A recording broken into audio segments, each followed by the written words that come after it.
Siapa yang terakhir? Siapa lagi?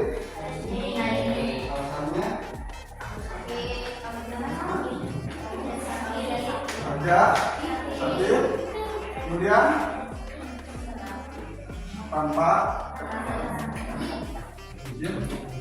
Kita doakan teman kita yang lagi sakit, mudah-mudahan cepat sembuh, mudah-mudahan cepatnya bisa bergabung lagi dengan kita di kelas belajar. Kemudian sebelum kita mulai pembelajarannya, alangkah baiknya kita berdoa dulu.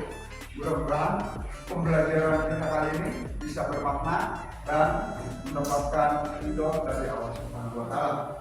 Silakan pimpin doa oleh ketua kelasnya. Ya.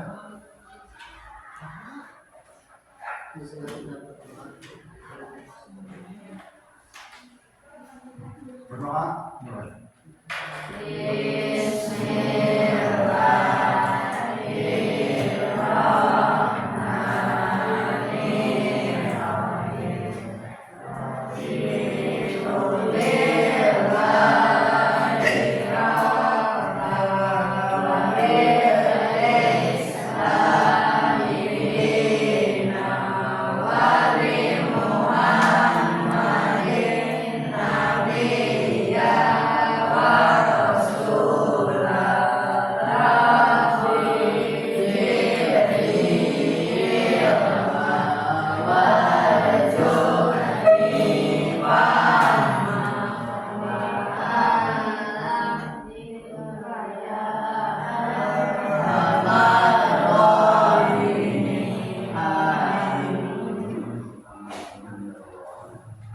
Baik, sebelum pembelajaran kita lanjutkan, 3 hari lagi kita akan merayakan ulang tahun kemerdekaan Republik Indonesia. Kita nanti rayakan bersama-sama ya, untuk mengenang dan menghormati para pahlawan kita yang sudah gugur mendahului kita, demi anak cucunya termasuk kalian bisa belajar dengan baik. Ya. Untuk itu kita kenang jasa-jasa mereka, kita nyanyikan lagu kebangsaan kita. Ya. Silakan kalian berdiri dan nyanyikan lagu kebangsaan kita. Silakan kalian berdiri.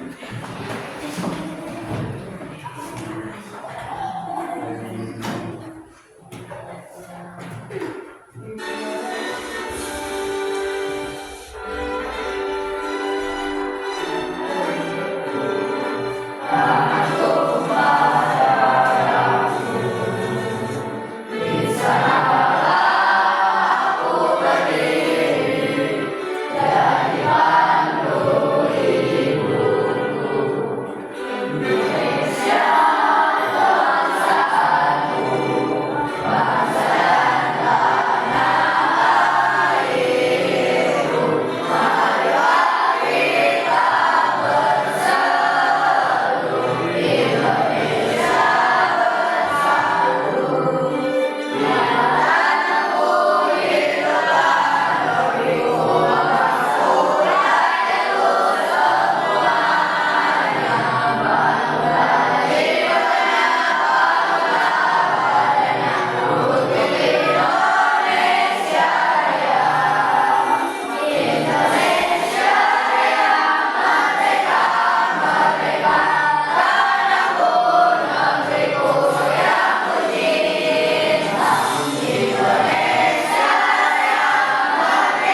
pertunjukan lagu kebangsaan Indonesia Raya yang merupakan lagu yang ya bagi bangsa Indonesia.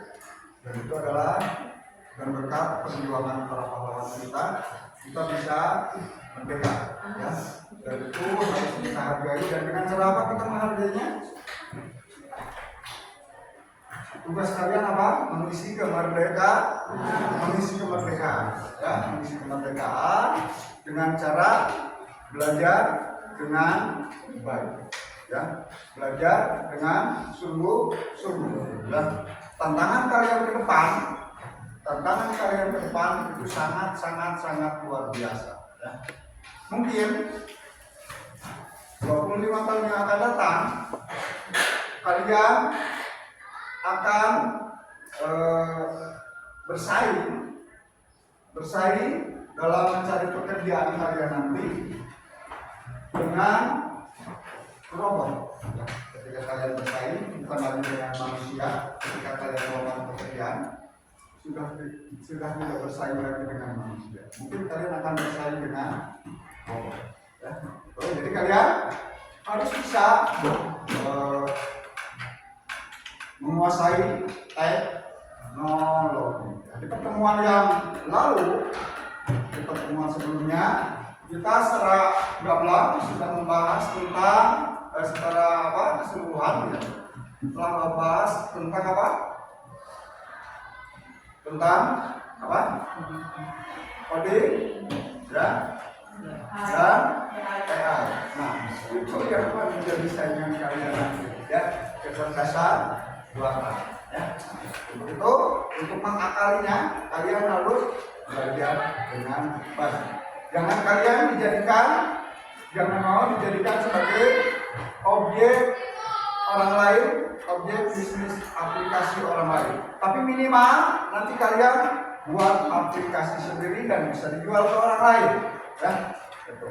Nah, nanti kita akan belajar coding dan artificialnya lebih mendalam di pertemuan-pertemuan yang akan datang. Ya. Dan di pertemuan kali ini kita akan membahas landasan untuk belajar coding dan artificial. Baik, landasannya adalah berpikir komputasional. Ya, itu landasannya. Sekarang kita akan bahas apa itu berpikir komputasional. Ya.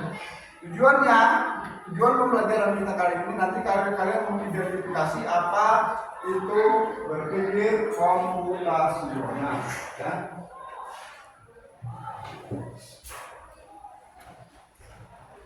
Apa itu berpikir komputasional, ya? Tujuan mengidentifikasi 4 pilar berpikir komputasional, ya. Kemudian menerapkan konsep berpikir komputasional dalam kehidupan sehari-hari, ya. Kemudian menganalisis masalah, ya. Kemudian menyederhanakan informasi yang kita peroleh nanti, terus melangkah, ya. Yang paling utama ini, kita buatkan langkah-langkah sistematis, ya, untuk membuat. Kemudian yang keenam, nanti yang terakhir kita berkolaborasi dalam kelompok untuk memecahkan masalah. Itu tujuan pembelajaran kita kali ini. Nah, sebelumnya biar kalian fokus, ya, biar kalian fokus belajar, karena ada 3 modal dasar dalam belajar, ya. Ini wajib hukumnya bagi kalian. 3 modal dasar dalam belajar. Yang pertama, pendengaran harus baik, ya, pendengaran harus baik. Bapak tadi sudah komunikasi dengan kalian dan Bapak yakin pendengaran kalian harus baik. Kenapa pendengarannya harus baik? Bagaimana kalian bisa ngerti guru menjelaskan kalau pendengarannya tidak? Ya. Jadi, kalian siap untuk belajar hari ini? Siap. Sekali lagi, kalian siap belajar hari ini? Siap. Kalian sudah kompak menjawab. Berarti pendengaran kalian sudah baik. Ya. Nah, sekarang tinggal penglihatan. Ya. Penglihatannya juga penting. Harus bagus, harus baik, ya. Bagaimana kalian bisa belajar dengan baik kalau kalian kurang bagus penglihatannya. Misalkan yang dari belakang lihat slide di sana itu sudah kabur, ya tidak bisa dilihat, itu akan mempengaruhi cara belajar kalian. Oke, begitu Bapak ingin tes, ya, ingin tes bagaimana penglihatan kalian bagus atau jelek. Nah, sekarang kalian sambil fokus, ya, lakukan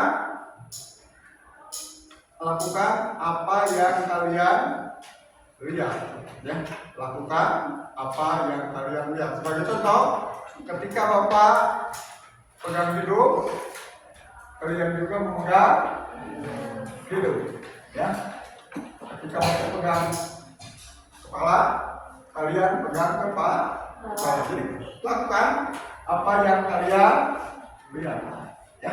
Oke, siap.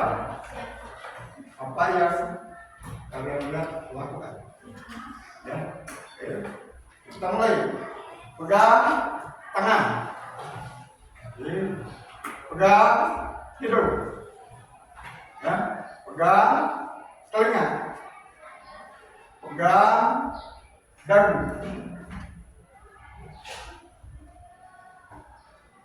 pegang dagu, ya.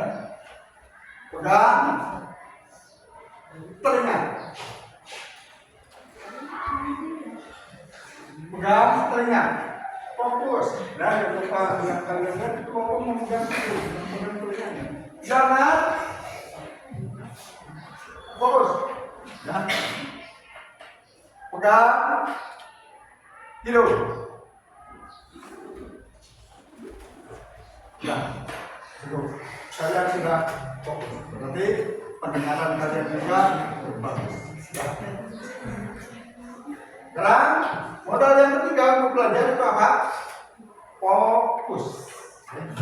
Fokus itu adalah modal yang ketiga. Dan ini yang paling utama, ya. Jangan kalian kelihatannya melihat, kelihatannya mendengar, tapi pas ditanya tidak bisa.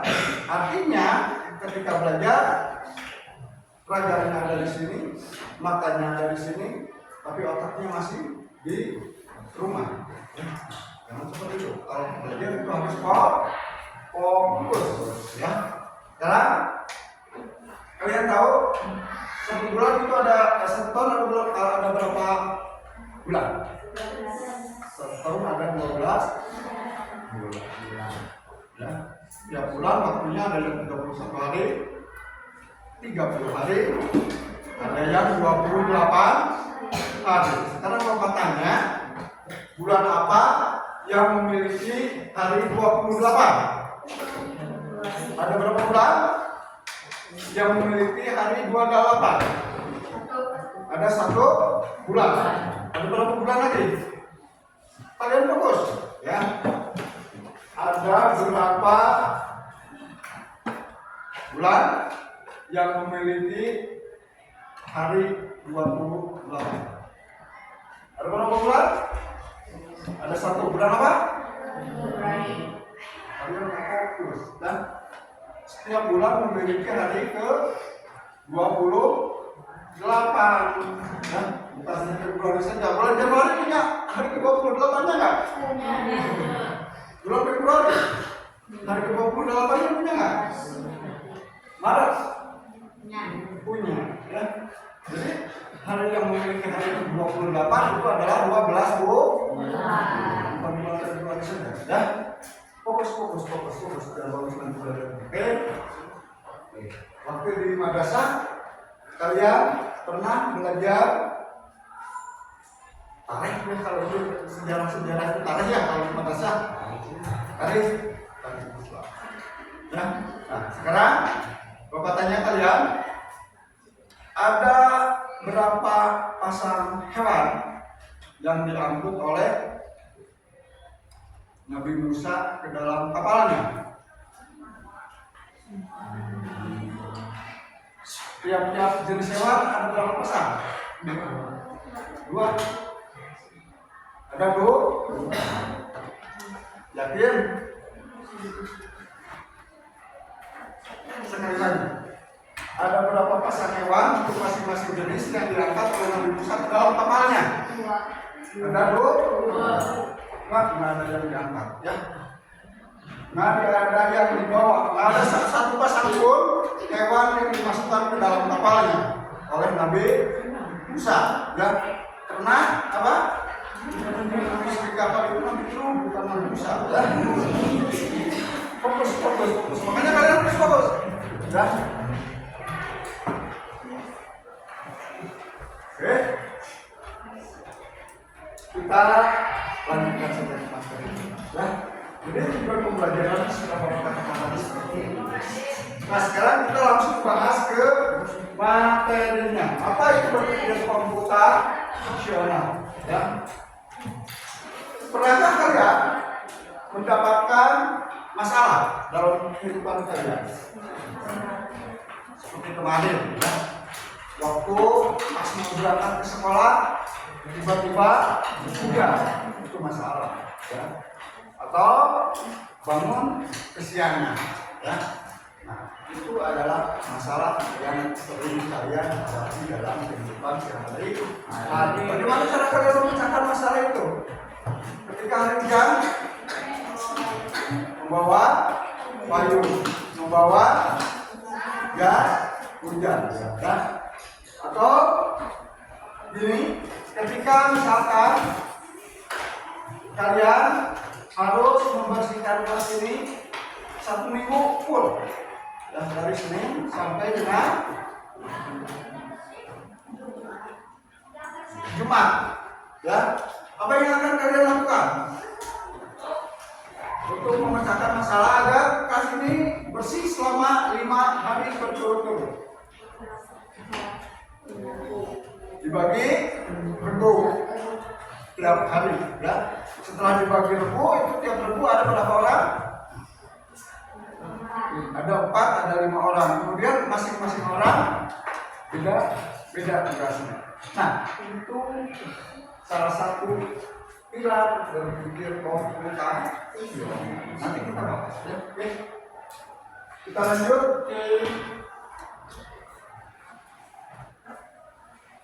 Apa itu berpikir komputasional? Nah, berpikir komputasional ini pertama kali di ide berpikir komputasional itu pertama kali dikemukakan oleh siapa? Oleh siapa? Oleh ini siapa ini?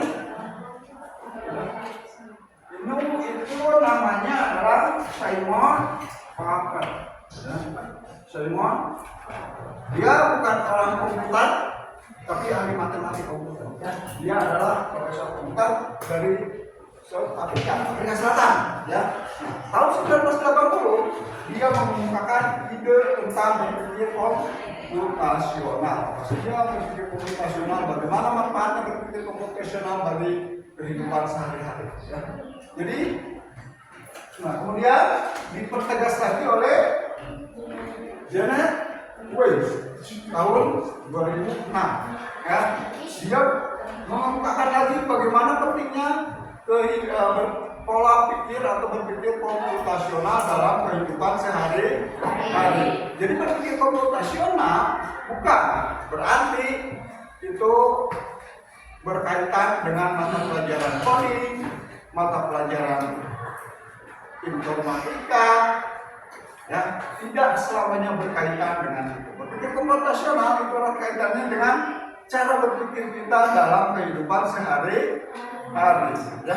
Jadi ketika kalian berpikir komputasional, jangan bayangkan bagaimana kalian berpikir cepat seperti komputer, ya. Ini adalah definisi daripada berpikir komputasional, ya. Jadi berpikir komputasional itu adalah bagaimana cara kita memecahkan sebuah masalah, ya, yang mirip dengan cara komputer bekerja. Ya. Jadi otak kita, ya, bekerja seperti komputer dalam menyelesaikan masalah. Jadi berpikir komputasional operasional bagaimana otak kita berproses untuk memecahkan sebuah masalah dengan 4 pilar yang ada di dalamnya, yaitu yang pertama dekomposisi.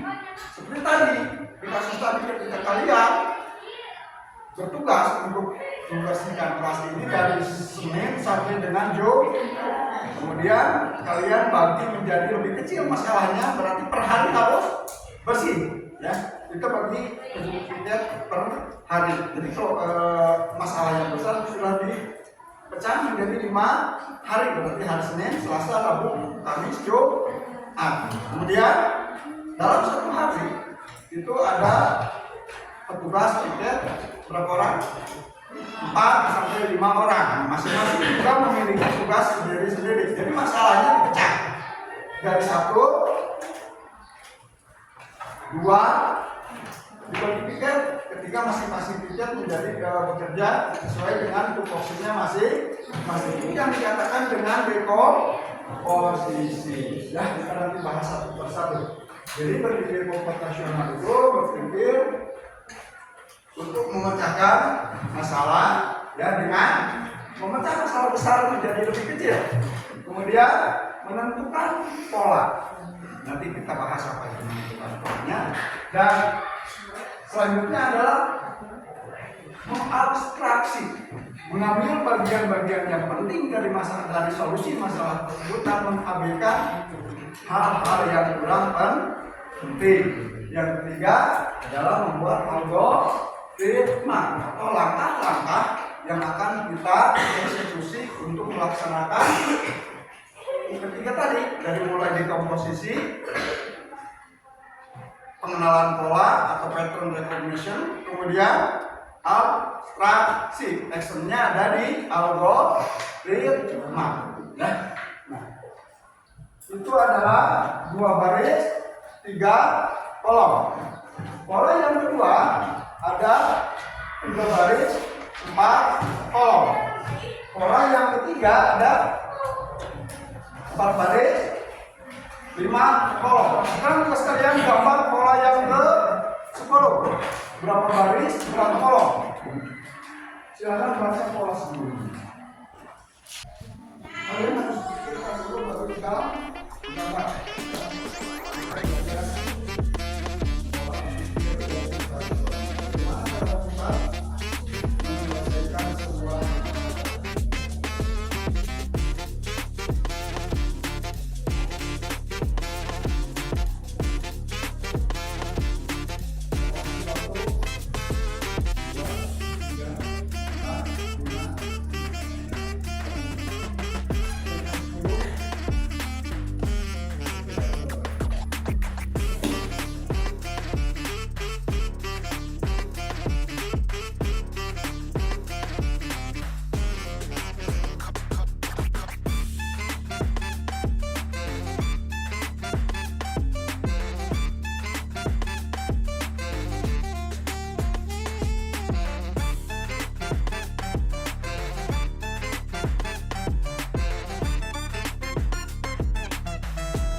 Kolomnya ada 1, 2, 3. Semuanya ke 10.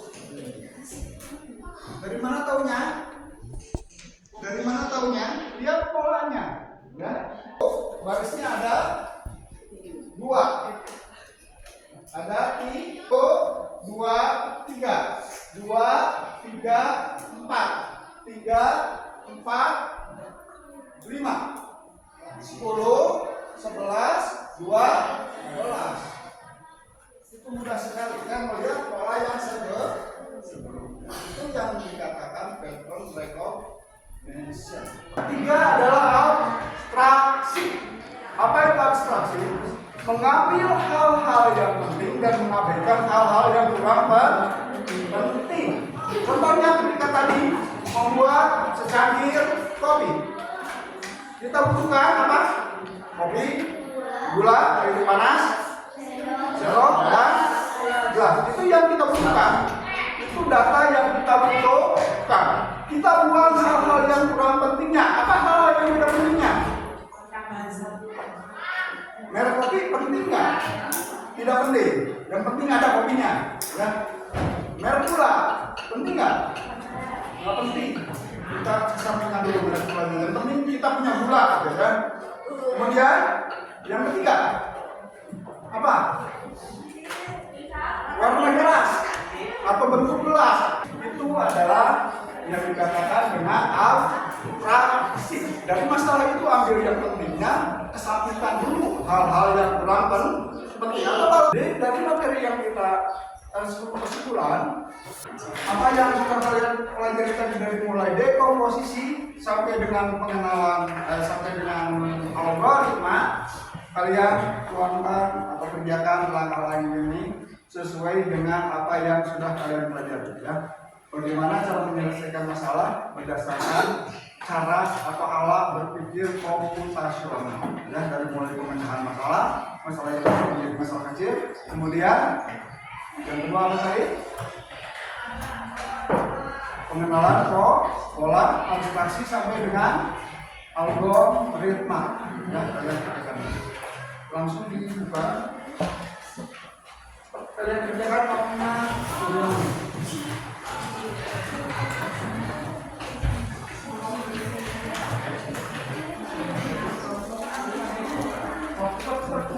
Cepat kerjakan. Cepat kerjakan.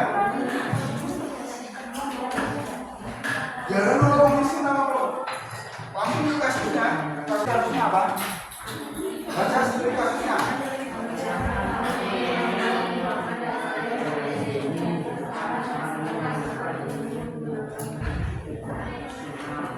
Itu sama dengan yang saya jelaskan tadi ketika membuat akhir kok.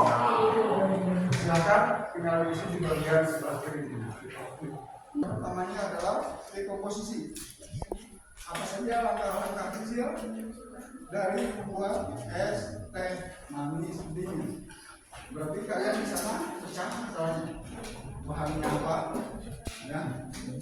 Ini bukan itu, ya. Bahannya apa? Membuat es teh manis dingin. Teh, gula, air, kemudian es batu. Bahannya apa saja?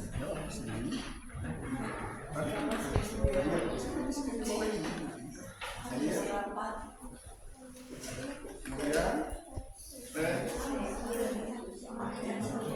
kemudian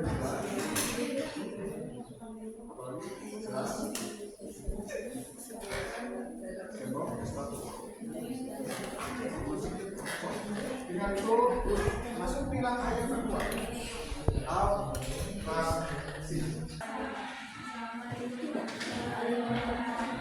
Waalaikumsalam warahmatullahi wabarakatuh.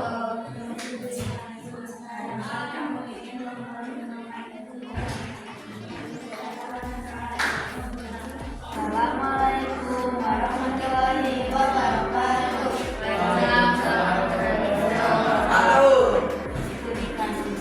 Bayangkan kamu ingin membuat minuman es teh manis dingin. Pecahkan masalah ini menggunakan pendekatan berpikir komputasional. Tabel analisis berpikir komputasional. Dekomposisi. Apa saja komponen atau langkah-langkah kecil dan membuat es teh manis dingin. Air, es batu, gula, teh. Pengenalan pola. Apakah ada langkah yang berulang atau mirip dengan membuat minuman lain? Masukkan gula, masukkan teh, masukkan air, masukkan es batu, lalu mengaduk. Abstraksi. Informasi yang penting dan bisa disederhanakan. Gula dan tempe.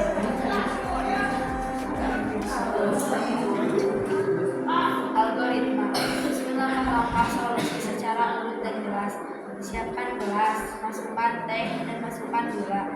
Didihkan air, masukkan air ke dalam gelas, terus diamkan selama 30 menit.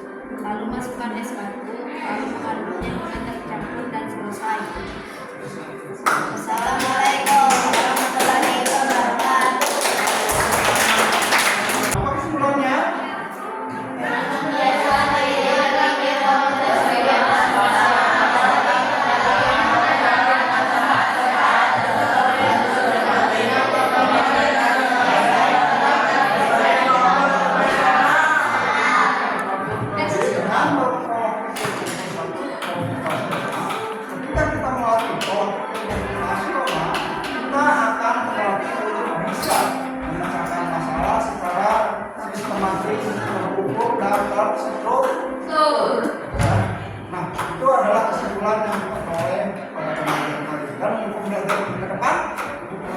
depan kita akan membahas apa itu coding, apa itu design, atau KKN.